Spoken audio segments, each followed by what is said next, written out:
4-й кубок Небесной реки, он проводится у нас 5-й раз.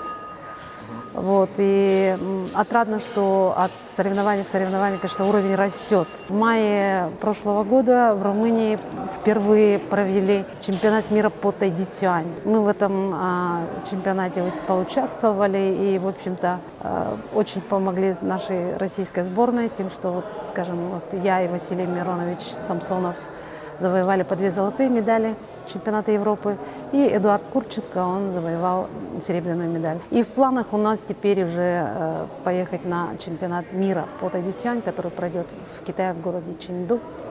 Вот.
Завершился очередной наш традиционный турнир «Кубок Небесной реки», который у нас уже проходит постоянно каждый октябрь в начале сезона.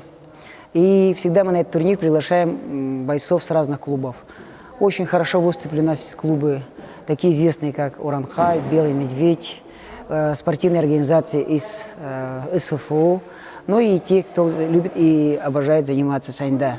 Очень отрадно отметить, что появляется очень много новых спортсменов, способных представлять нашу республику на соревнованиях как Дальневосточного федерального округа, так вполне после определенной подготовки ребята могут выступать и на российском уровне. Мы всех приглашаем, желающих выступать также на наши соревнования, всегда открыты. И можете попробовать участвовать на чемпионате республики по ушу саньда, который пройдет зимой этого года.